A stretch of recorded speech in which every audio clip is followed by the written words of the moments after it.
Então, outro dia mesmo eu estava aí,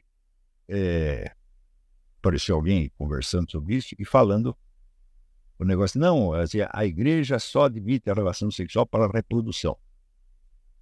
E eu digo, escuta, você pensa que a igreja é o que? É uma fazenda modelo que está lá para, né, para reproduzir seres, né? Quer dizer, você é um monte de galinha e tem que reproduzir outras galinhas igual. Você pensa que a igreja é isso, né?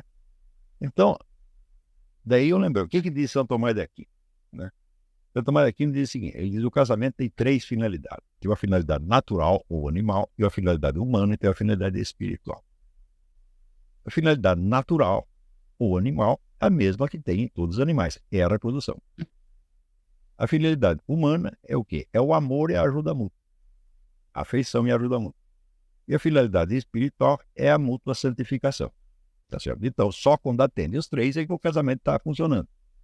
Ora, mas você vê que as finalidades segunda e terceira, né? A terceira não depende da segunda e a segunda não depende da primeira. E a segunda e a terceira juntas também não dependem da primeira. Tá certo? Então, por exemplo, você pode ter amor e ajuda mútua com outra pessoa sem precisar reproduzir com ela, sem precisar ter um ato sexual com ela, né? Senão a gente precisaria estar transando com todo mundo que a gente tem afeição e ajuda de algum modo, né? O sujeito chega e ele pede um dinheiro emprestado e fala, não empresta, porque senão você vai querer transar comigo, tá certo? As coisas não são assim, mas... e a santificação também, é claro, não depende de que você tenha uma relação de amor e ajuda mútua com ninguém, porque você pode viver como São Simeão Estilita, tá certo? No alto de uma coluna, rezando isolado, sozinho, você com Deus a vida inteira, e você se santifica assim. Então você não depende de mais ninguém para você se santificar. E o amor e a ajuda mútua também não depende de você reproduzir. Então eu digo, mas o Raiz, então por que Deus inventou o casamento? Por que já não santifica as pessoas direto sem passar por tudo isso? Se todos nós vamos morrer mesmo, e se a finalidade é ir ou para o céu ou para o inferno, então já vai direto. Para que ter todos esses entretantos, né? Então, você vê, se Deus fez isso, se Deus instituiu esta coisa, algum motivo ele tinha, né? Então, aquilo que hoje nós confusamente chamamos sexo ou relação sexual, que não é um conceito, é uma imagem, né? O que ela é? Ela é um intermediário entre a primeira finalidade e a segunda finalidade, né? Ou seja, você tem um instinto reprodutivo e Deus, para que as espécies se reproduzissem, fez com que o macho e a fêmea da espécie se sentissem fortemente atraídos um pelo outro. Senão eles não iam reproduzir de jeito nenhum. Tá certo? Se disser para você, olha, você tem que reproduzir com aquele poste. Tá certo? Ou aqui com o hipopótamo. Fala, bom, pode ser que Deus queira que eu faça isso, mas eu não vou fazer de boa vontade, né? Tá certo? Mas, como existe a atração, então você naturalmente é. A atração pode se enganar de objeto, quer dizer, você pode confundir, tá certo? E você ter atração por uma outra coisa, por uma pessoa do seu sexo, por um animal, por uma coisa, tudo isso pode acontecer. Por quê?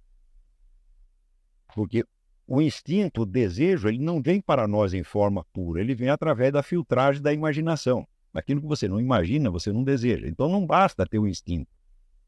É isso. Então, às vezes, você vê, até o animal se engana, né?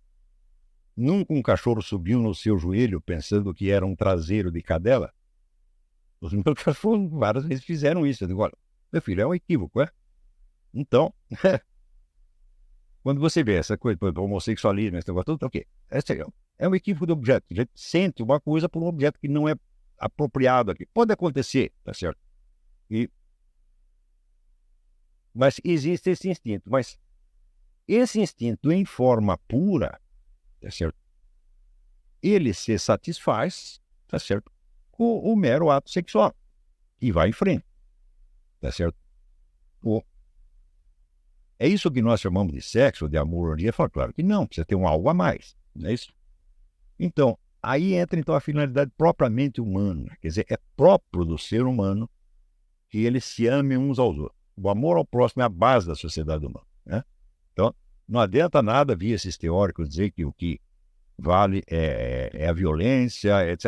Tudo isso é besteira, mas é besteira. Thomas Hobbes, para mim, um cretino, Conrad Lorenz estava dormindo, tá entendendo? E quem está certo é Santo Agostinho. Quer dizer, a base da sociedade humana, e São Paulo aposta. Quer dizer, a base da sociedade humana é o amor ao próximo. Isto pode falhar e pode tomar expressão inversa, mas a base continua sendo essa. Quer dizer que se o ódio entre os seres humanos predominasse, em vez do amor, eles não construiriam as cidades, a sociedade seria impossível, tá certo? E a ideia de Thomas Hobbes, que a natureza é assim, a guerra de todos contra todos. Eu digo, então, isso quer dizer que eles só se associariam, só se juntariam, se fossem forçados a isso por uma força externa, mas de fato não é assim. Né? Você vê, crianças já se aproximam umas das outras naturalmente. Uma criança, quando vê outra criança, fica contente, pode ser qualquer um. Né? Agora vamos brincar, vamos fazer alguma coisa junto. Né? Assim, quer dizer, este impulso que leva os seres humanos a se aproximar uns dos outros é universal e é a coisa mais poderosa que existe. Né? Então, o fator, a violência, o mal, a criminalidade tem que ser explicado a partir dessa base e não ser tomado como se ele fosse um princípio, como faz Thomas Hobbes. Né? Então, isso quer dizer que o impulso do amor, da afeição, da ajuda mútua é diferente do impulso reprodutivo. Né? Mas o que nós chamamos de relação sexual hoje em dia não é nem só o impulso reprodutivo e nem só o amor ao próximo. É um metro a metro. É uma zona indeterminada entre os dois, tá certo? Só que não existe, nas discussões públicas, não existe clareza. As pessoas acreditam que existe um treco chamado impulso sexual. Eu falo, não existe. Porque existe o impulso à reprodução e o impulso ao amor ao próximo. Né? Que eles se dosando e misturando, tá certo? Em dosagens diferentes, produzem isto que nós equivocamente chamamos de impulso sexual. Né? Mas quando você vai ver, fala, olha, não é possível você explicar, vamos dizer, aquela mistura, vamos dizer, de desejo e afeição que leva você, por exemplo, a casar com uma pessoa, querer passar o resto da sua vida com ela. Não dá para você explicar nem por uma dessas motivações e nem pela outra. Quer dizer, você tem duas motivações agindo juntas. E elas são tão diferentes que você pode ter um desejo sexual por uma pessoa que você odeia e despreza. Né? E que você quer ver pelas costas tão logo terminou o ato sexual.